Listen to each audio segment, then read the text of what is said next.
Welcome everybody to the first episode of the Cody Miller Show. That's what I'm tentatively calling this, the Cody Miller Show for now.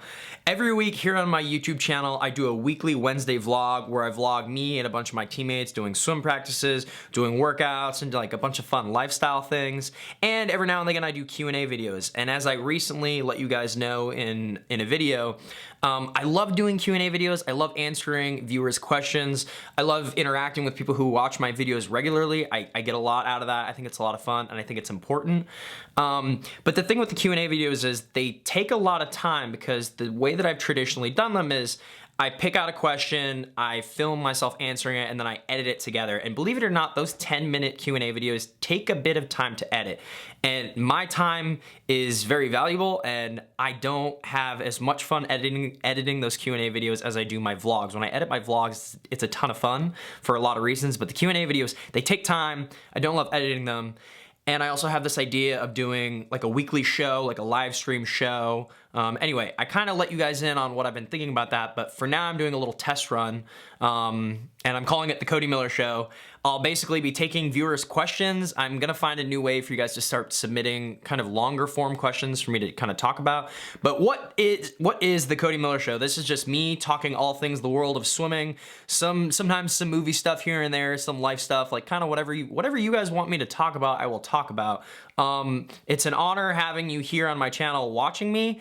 It's weird. I'm not very smart. I don't know a whole lot of things. I'm just a dude that's pretty good at swimming in a pool. But you guys like sending me in questions and I like talking, so that's something I can do. So that's what we're gonna do. I'm just gonna answer a bunch of your questions. I screenshotted a few of them. And without further ado, here is the first question of today. And our first question comes to us from my friend Clarence Pryor, who asks, what is the difference between facing your fears and facing the difficult challenges in swimming? Well, facing your fears and facing difficult challenges in swimming, I think, are oftentimes the same thing. Like, to this day, I still have fears in the pool, and I still get nervous. I still get fearful of things. Like, for example, just yesterday, we did a set in practice, me and Ian, and like I got nervous before the set because I knew what was going to happen. I know, just to give you some context, this set was 5 200 IMs, but it was a 25 butterfly, a 25 backstroke, 100 breaststroke, and then, what is that? And then a 50 freestyle. And so basically it was a breaststroke oriented set, and it was descend 1 to 5, and number 5 was just straight up all out as fast as you can go. And I am a pretty good IMer, but I know that Ian is a better IMer than I am now. I don't really train much of the other strokes. I don't really take those super seriously. And particularly Ian's freestyle is just way better than mine. Like, that dude goes 132 in a 200-yard freestyle. You know, he goes sub 50 point in a 100-meter freestyle. I don't have that capability. And his breaststroke is really good, especially his pullouts. So I knew I was gonna need a big lead to hold him off. And as we were literally doing the set, we did one 200 IM, the second 200 IM, we were right next to each other. And like, I was getting anxious because I was like, I don't know if I can beat him right now. But you never let your enemy or your opponent know what you're thinking, right? So stern face, don't show emotion. I never show emotion in workouts. And you just remain calm, right? Like, you never want to let those, you want to keep those, I try to personally keep those things in. So to come back to your question, like, I mean, I still get fearful. And I think that there doesn't necessarily need to be a distinct difference between, you know, fears and conquering things in workouts. I feel like they can be kind of one and the same. I don't know if that answered your question, but that's my rant. I'll try to do better about being better about answering these. Okay, next question comes to us from Patrick Swim06. Patrick, I think I follow you on Instagram. He asks, when you were around 10 to 12, how often did you practice? Around 10 to 12, I practiced probably once a day. So 6 times a week, 5 to 6 times a week, I think, when I was young. Funny thing is, when I was young, around age 10, I was really small and I would get really cold. And I actually had a hard time finishing a lot of practices when I was young because I was just cold. And it wasn't easy. I distinctly remember, I was probably around age 9 or 10, but I was sitting on the side of the pool, like, just shivering. And I was asking my mom, like, can I please just go home? Can I please just go home? And I remember her just forcing me to keep going. I also remember another time where she let me out. But oftentimes my mom kind of pushed me through doing things, and I'm very grateful that she made me do those things. Anyway, yeah, I don't think, I don't think there's a set amount of practices you need to do a week, like at a young age. I think that you should be more focused on having fun, but also training hard. Okay, next question comes from Ellen JVDP, who asks, does weight affect your speed by a lot? It certainly can. I'm actually gonna talk about weight a little bit in one of my upcoming vlogs, so I don't want to talk too much about it, but essentially for me, like I monitor my weight, and I know what body weight I optimally race at and what body weight I optimally train at. A lot of sprinters train heavier and then they shed weight kind of like boxers do going into taper. It certainly can. I mean, just knowing what a healthy weight is important. It absolutely can. I know I have had a lot of teammates who have struggled in seasons because they've just been a few pounds too heavy. They've just been a little bit overweight. And sometimes you don't realize until after the fact, and you have to kind of learn that lesson the hard way. But yeah, it certainly can. So, monitoring your weight is important, and swimming is good for something like that. Next question comes to us from Adrian0347, who asks, what supplements do you use? Okay, this is definitely going to be the catchy title thumbnail of this video. I get asked about supplements a lot, and here's why I've never really openly discussed it or addressed it. It's because I feel like the majority of my viewers, especially the younger ones, I don't think supplements are that important. I think that supplements are like the cherry on top to an already well-designed pyramid that will allow you to train. So what I mean by that is, I think that there are things that are way more important to do properly to help yourself train and swim fast or do whatever it is you're doing before you start taking supplements. Like, I didn't start taking supplements outside of like a multivitamin until I was pretty much in college. And so just let that sink in. Like, I don't think if you're 11, 12, 13, 14, 15, whatever, I really don't think supplements are something that you need. I think that there are certain things that you could take that can't hurt.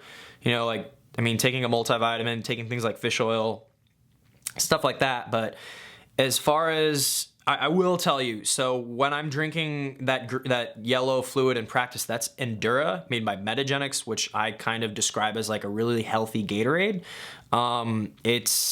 It's basically an electrolyte mix with a bunch of vitamins, and some other stimulants that, are not like caffeine, that don't, kind of force you to crash.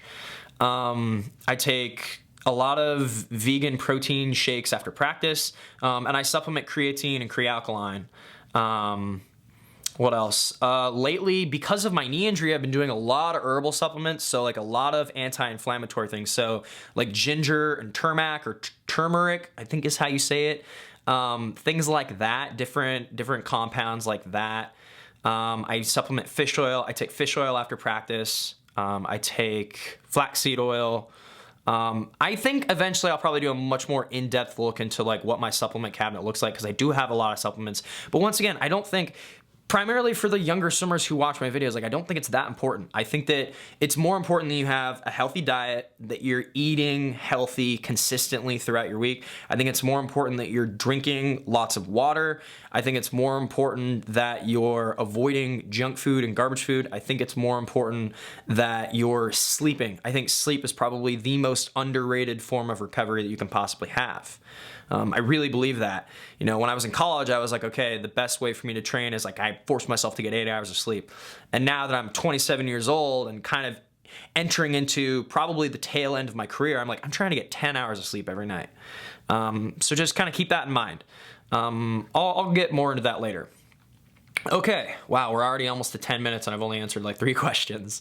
That's another thing. These videos are gonna be probably much more longer form. The Cody Miller Show I don't have a time frame yet, but it will be longer. So if you're willing to spend the time and listen to me talk, I will spend the time to sit and talk. Okay, next question comes from bottle_0_gin. Hello. Could you please show us what kind of exercises you do outside of the water to keep up your strength? Yeah, so that's another thing currently in my training. I've really pumped up my weight room training, which I haven't shown a lot in the vlog, but I'm lifting way more now than I've ever lifted before. Particularly for a few reasons. Particularly because for me, at my point in my career, the only way for me to get faster is to increase my power output. And the only way to do that is to get stronger. You know, increasing my aerobic capacity in my aerobic base is not gonna help me swim, 3/10 faster in a 100-meter race. It's just physiologically it won't. So that's where I'm at. And the other thing is, coming off of my injury, I really needed to strengthen my knees, particularly the VMO and all the little muscle groups that surround those ligaments and joints in my knee that were kind of injured. So I kind of had to beef those up a little bit, just based on my anatomy. So I do like a lot of single leg stuff on the weight room. So like a lot of single leg pressing, a lot of single leg squat. If you guys follow me on Instagram, you might see me post some things like that. I'll get more in depth into that into, I think, a couple vlogs. I think that'd be cool. And people ask, like, you're not the only person to ask that. Thank you for asking. My next question comes from Jake_Portis, who asks, was any of your coaches skeptical about you and your vlogging? Has there ever been a time where they have told you to put your camera away because it's distracting? Okay, funny. It's funny, like, looking back, when I started the vlog, Ray had like no idea like really what it was. I told him, I was like, dude, I like made this little movie, I'm gonna premiere it. I was really excited and really nervous about my very first vlog. And he just didn't really understand. And then I made another, and then I made another. And Ray, to his credit, it has like really embraced it. Like he really likes it. And I think the as I've vlogged more and as I've continued to film more, he's like giving me more freedom, because from his perspective, it's like my vlogs, they kind of show what it's like at IU. So for him, it's kind of good publicity, right? Like it makes our school look good, or at least I try to make the school look good. I try to make it look like it's fun, because it is. And so from a coaching standpoint, if there's a lot of young swimmers watching my vlogs and seeing me and a bunch of my teammates have fun at IU, like that looks good. That looks good for the university. That looks good for our swim program. That looks good for our coaches. And so like Ray supports that. And we thankfully have gotten a lot of really good feedback from parents and from kids and from all kinds of coaches and whatnot, telling me, or not me necessarily, but telling the coaches that I've made some form of impact on their swimmers, which is once again weird because I'm an idiot, but that's really cool. And I've gotten a lot of feedback from Ray saying, hey, like I went and visited this person for recruiting and they watch your videos, or this person listens to your podcast. And that, number one, is something I never expected. And number two is like a feeling of like it's rewarding and satisfying in a way that I can't quite describe yet. I'm not great with my words. But they appreciate it. Like they pretty much like it. Have I ever been yelled at for doing it? Yes. Particularly by Mike. If you see Mike in the vlogs, he's more of the stern fist kind of hammer of God coach who's like really, he's known as really being tough and gritty. And if I'm doing a middle distance practice, a lot of times there's a lot of like aerobic swimming, and sometimes I'll try to like vlog like while I'm doing, and he's yelled at me quite a few times. But in the practices I like to vlog the most are the breaststroke workouts, because those are, number one, the most fun practices for me at least. And number two, it also allows me more time on the wall, because a lot of times we take a couple minutes in between sets, or at least 60 seconds, and I can turn on the GoPro and film something for 30 seconds. That's one thing. Like vlogging a swim practice, it's not easy, right? Like, because you've got water, and water gets into the mic. And oh, by the way, I'm gonna get a new GoPro. This GoPro right here, this is the GoPro. No, this is not the one I've been using. Okay, it's down there. This GoPro here, the GoPro 7, is the one I've been using. And I don't know if it's because I've dropped it so many times, or if the audio clearance thing. I don't know what it is. There's something in GoPros where like you get water, there's like a little hole and you get water in it, and then it clears it out on its own, and it kind of recognizes that there's water in it or that there's a problem or a snag, and it clears out the audio level so that the audio comes in crisp. But with the 7, it doesn't do it very well. With the 7, I dip it underwater, I lift it up, and I try to talk to it, and the sound is very muffled. With the previous versions of the GoPro, it wasn't that bad. And I don't know if it's just mine, because I treat this thing like, oh God, this thing takes a beating, or if it's just the system, this new system. I don't know. So I'm gonna buy a new one. Anyway, that's a little side note. But what was I talking about? Oh yeah, vlogging practices. But the bottom line is, like, vlogging and swim practice, it's tough. It's hard because you only have so much time. A lot of time, because you're swimming, you know, it's not like with running, I can always have it with me. And then there's only so many places I can set the camera. There's only so many, like, I don't always want to be doing exactly the same thing, right? Like, I don't always want to be holding it. I want to make it somewhat engaging, and I want to shoot it in a way where it appears like I haven't necessarily done it all myself, right? Like good production quality. That's kind of what I shoot for and think about. And then there's the other aspect of, like, you know, you film what you can, and then from what I filmed, I have to try to make sense of it, right? And that's the fun part. When I get down to editing the videos, like, that's the super fun part. It's like getting down to it. It's like, okay, how do I make this fun and engaging, and how much forethought went into it, all those things. But yeah, to answer your question, yeah, I've definitely been yelled at, but the coaches like it. Like, they dig it. Yeah, that's all I'll say on that right now. Okay, thanks, Jake. And our next question comes from George_.Lee. If you weren't a pro swimmer, what other sport would you be pro at? I'd definitely be a skateboarder. Yeah, probably a skateboarder, because I grew up skating. I still have skateboards in my garage that I don't ride right now. I'm waiting until the day where I'm able to ride my skateboards again, particularly my longboards. I've got two 38-inch decks. I even have a ripstick, one of those 2 little wheeled things. I grew up skating and I love it, but I just am at the point now where, like, I'm not willing to risk getting injured for skating. That will come. There will come a time again when I'm gonna do that, but not right now. So I would totally be a pro skater. Like, there's way more money in skating, and it's like it's way cooler, but I don't know. That's probably it. I don't really have the genetic makeup to do a lot of other things. Then again, I don't have the perfect genetic makeup for swimming, so I don't know. I'm weird. Okay, next question comes to us from schlock.gore. What is your hype song before an important race? Good question. It kind of changes. I mean, obviously.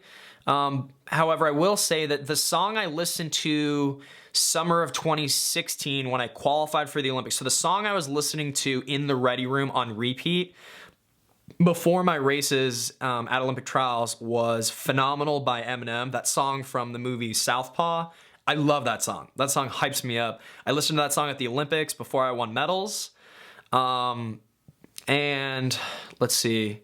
I've been listening to, shoot, what's the name of that other rapper? I can't think of his name off the top of my head. He's the other white rap. He's like the real spiritual Christian rapper, but he's got like really hard rap. Oh man, I'm spacing on his name right now. I'm trying to find it on my Spotify so I can tell you. Shoot. I can't remember the name of this rapper. Oh my gosh, it's gonna kill me. And I know that you guys are sitting there like, oh, NF. I'm really digging NF. NF has a couple songs that really hype me up. I will say that I asked Michael Phelps that same question a long time ago, and he told me that the song he was listening to before most of his races in the Beijing Olympics, so in 2008 when Michael Phelps won 8 gold medals, the song he was listening to was I'm Me by Lil Wayne. I also really like that song. Those are definitely explicit songs, so children be wary, there's some foul language. Okay, next question. From BaconJ11, do you do a video touring your house? Why would I do that? Is that something you guys want to see? I don't really know if that's something that you guys want to see. Okay, I'll do that at the end of this video. I'll do a quick tour before the end of this video. We're running up to 20 minutes. Cool. Okay, next question. Ralph.Menard asks, what do you eat at meets? So like at swim meets, man, I haven't raced in a while. I'm really excited to race in Iowa in about 2 weeks. Like really, really excited. It's been quite a bit of time since I've gone off the blocks, but I'm prepared and ready to swim fast again, which I'm excited about. But when I go to meets, I tend to kind of snack throughout the day. And I'm a big fan of granola. I'm a big fan of trail mix. I'm a big fan of nuts like cashews and almonds. My favorite snack right now, they're these little bars. They're called Go Macro bars. They are my favorite bars. They're vegan bars, really high in carbs, really good fatty acids, solid amount of protein. Yeah, they're called Go. I should get them to sponsor me, or like I should reach out to them and be like, yo, let's do something, because I really dig their bars. Those are my favorite. Obviously, like I like Cliff bars. I like granola bars, but I'm skeptical. Like, I don't want something that is super high in sugar. It's anything that is way too sugary. So like, you know, cheap, chewy granola bars, that's not what I'm necessarily talking about. Not that that's like, there's anything absurdly wrong with it, but I think that there are better options. And I try to just eat, you know, what I normally eat, right? Like I tried to not deviate from what I would typically eat. Like there's a lot of people who believe in carb loading. Sure, you can do that, but as far as like leading into meats, I tend to increase my fruit and vegetables just because it makes me feel good. Like I'll have a big bowl of berries, you know, for after whatever I had for lunch that day. Things like that. I also just really love fruit. I really love berries. Yeah, okay. Let's see. Next question comes from Ali Lemus06. A-L-E-L. I'm so bad at this, and I guess if I'm gonna do like a show, I need to pronunciate things better. I need to get better, but I'm just not very professional. Says, do you think cupping is good for 12-year-old kids? No, I don't think it's necessary. I put cupping in that category that I put supplements in. Like I don't think it's something that's necessary. Like I didn't start cupping until I was in college or until later in college. I do believe that there are benefits to cupping. I have done a lot of cupping, and do I have marks on my chest right now? Can you see anything? Do I have any? Boom, there's a cup mark right there. So like I do some cupping, but for a 12-year-old or someone that young, absolutely not. Like there's no way that you've swam enough that your muscles at that age are that tight that you need cupping. Like I could never justify that for someone that age. I absolutely don't think so, because, you know, when you're 14, 15, 16 or whatever, like you're young and spry and your muscles are rebounding. They're still really elastic, right? Like you haven't seen the years and years of wear and tear and grindage on their bodies like I have, or like some of my teammates have. There's a few reasons for cupping. The biggest thing for me is it's a mobility thing. So like I kind of cup in and around the shoulder and on my pec, because they get super tight from all the breaststroke and all the pulling that I do when I'm swimming. And if you imagine the surface area and you put a cup on it and it sucks up that surface area, and then you move your muscles, it's acting in a form of a stretch. So it's literally stretching the muscle. So when you have deep tissue massage, they're pressing inward and breaking up the muscle tissue. And a lot of times, you know, in sports massage, they'll be pressing in and pinning certain areas, and they'll be asking you to move your body, because it's as areas are being held down, if you move with it, it's forcing the tissue to stretch. And that's the same thing with a cup. It's just going in the opposite direction. Instead of being forced down and pinned, it's being pulled up. And then you kind of gain mobility. And then there's also the whole, like, it pulls fresh blood to that area. You know, the science isn't really out on that kind of thing, but a lot of swimmers do it, and a lot of people have seen benefits from it. But as a young swimmer, like, it's not something you need to do. It's like that, absolutely not. Like, I think get a foam roller, get a lacrosse ball, get a stretch cord, and start doing those things. I think cupping is something that happens later on. That's my opinion. Okay, next question comes from Cody with a K. Cody_C4 asks, what goggles do you use? Oh yeah, so in my videos, you guys see me, I think lately I've been wearing the black, they're tinted, but they're not mirrored tear goggles. And those are, the pair I'm actually wearing in my videos are actually a prototype. They're actually not a finished version. of the new Tier Tracer goggle. I think it's the Tracer X or the Tracer something, but they're Tier's new goggles, and they're awesome. They fit really well, and they have a lot of peripheral vision, which is awesome. More peripheral vision than any other goggle I've ever worn. I'm excited to get the final version, to get the actual product, because like I said, it's not even finished. It's actually like some of the glue on the inside of my goggles coming off, just because it was a prototype, so it wasn't designed to last forever. It was like more like a test goggle, and I've like been testing them, but I've just been wearing them. The new ones though, I'm excited to get those. But if you like go on the Tier website and look, Tier, I'm plugging your stuff for you right now. If you like go on the website and look, like you can kind of see like, okay, those are the goggles, you know? I get asked that a lot. Okay, next question comes from Calum.Wamsley. Wamsley, that's a cool name. How do you prepare for a meet? I try to, preparing for swim meets, I try to keep the same routine. I try to get as much rest as I can, and keep the same routine. So don't change a lot of things. But as far as mental prep, I start visualizing my races. I start, particularly before I go to bed, I'll spend a few minutes where I'm not necessarily meditating, but I'm closing my eyes and I'm visualizing my race and I'm swimming it in my head. And the way that I kind of do it is I pick apart pieces of my best races and I kind of Frankenstein them together to create, to me, what would feel like the perfect race. And I find that very helpful and very effective. And you kind of rehearse it in your mind over and over again, so that you're programming your brain, you're programming your software to know and understand what it's going to feel like, what it's going to look like, and how it's going to happen. So that when you get to the meet and that start goes and you dive in, you're just kind of following through with what you've already trained yourself to do. Right? So we spend so much time in the pool training our bodies to do something, and I think that it's important to also train the mind. And I could kind of talk a lot more about that, but I think that's really important. I think that's something people need to do, is definitely a lot of visualization. Okay, next question comes to us from Jake_swim51. And Jake asks, how to recover between prelims and finals? Some people nap, so obviously he means that at a competition, you've got a prelims and a finals. I'm not a big napper. I'll only nap if I feel like napping. I wear compression, so compression leggings. I think the brand I have is, actually need to get a new pair, is 2XU. Some people use the brand Skins, so that's like for circulating blood flow, stuff like that.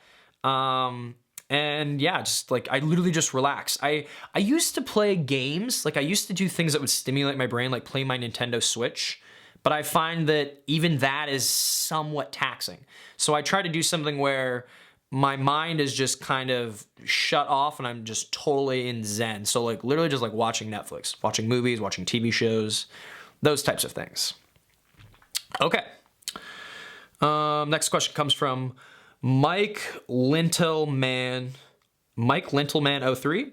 Since championship season is coming up, got any shaving tips?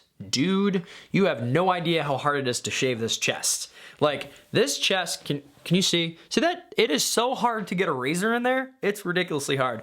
But the biggest thing is, and yes, I will be shaving my beard soon, you'll see.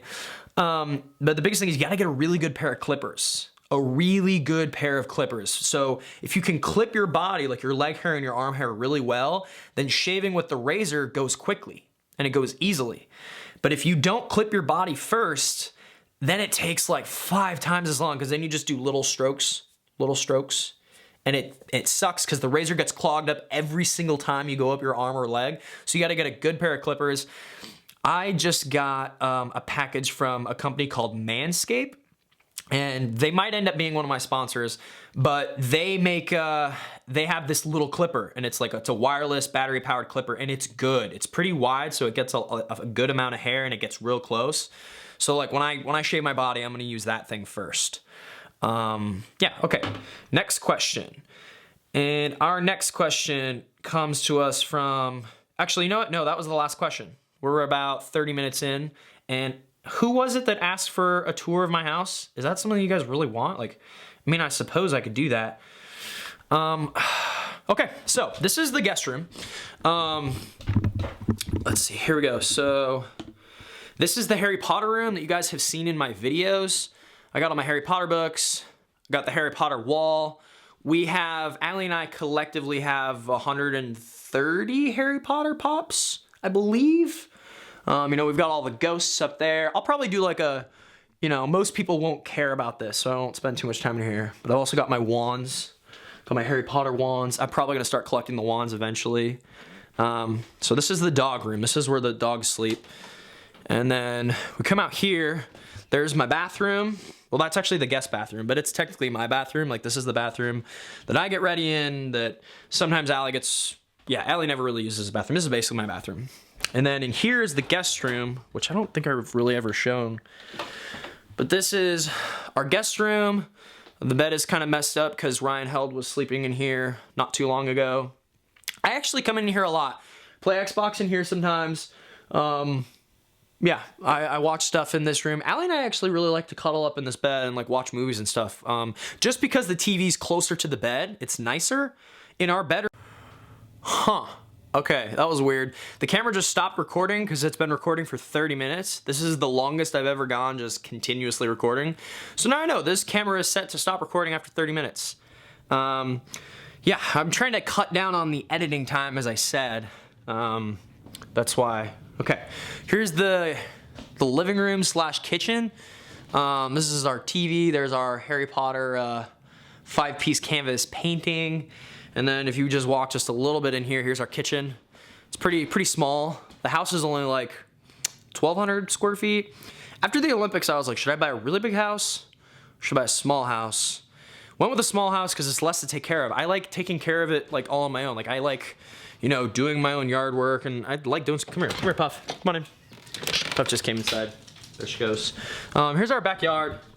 We've got about a 1/4 acre, which is like a jungle for those children of ours. We're gonna redo this, brighten up. We're actually gonna redo this kitchen here soon. Then you come down this way, and it's the bedroom. And I believe I made the bed this morning. Yes, I did. And here's our bedroom. So, this is our Harry Potter bedsheet bed, our adult Harry Potter bed sheets. And then there's Allie's bathroom and the closet. And yeah, you see how far away the TV is from the bed? That's like normal, but we like watching movies in the guest room because it's closer. And that's pretty much it. Not a super big house, which I like. I like taking care of it. Laundry room. And then you guys know that that's the garage right behind that door, which you guys probably see in the vlogs every once in a while. So yeah, this is our little home. And Lego likes to sit on the couch like a good boy. Have you been a good boy? Good. Puff, get out of my way. Get out of here. She's a bully. She's mean. So yeah, I'm gonna wrap it up now. That's gonna end the first ever episode of the Cody Miller Show, as I'm tentatively calling it. Yeah, I think I'll probably, maybe 30 minutes, probably shoot for 30 minutes, or I don't know. I've put a lot of thought into it. I feel like I might set up like an email where people can email in slightly longer form questions, but nothing longer than like 90 words. Where they could email them in, and I can kind of talk a lot about a more specific topic. But yeah, I mean, I can talk about anything. So yeah, I appreciate, if you've made it this far, if you've made it 30 minutes into listening to me talk, that's good, because it's probably pretty painful to listen to. I appreciate the viewers of this channel. I appreciate everyone who has been saying, yes, they would love to see me start some type of live stream, YouTube show, whatever. Like, that's gonna happen. It's gonna be cool. And I'm pretty excited about it. And for now, I'll just do stuff like this. I'll try stuff out, take questions doing it this way, cut down on editing, learn how to do things live. It's gonna take time, right? This isn't gonna happen right away. Like, doing like a live show or whatever is gonna take time because there's a lot that goes into it. But for now, this is pretty simple. Hope you guys enjoyed it. Yeah. So, as always, make sure you guys are following me on social media, at SwimMiller on Twitter and at Cody Miller on Instagram. Vlogs every Wednesdays. I'm going to start doing Q&A video, Cody Miller Show things more regularly, so watch out for those. If you haven't yet, go check out today's vlog, because it just went up. Today is Wednesday. I am uploading this the day that I shot it, so that's cool. And yeah, you guys have a great day. Thanks for spending time with me. God, my eyebrows are gone, huh? All right, see you guys later.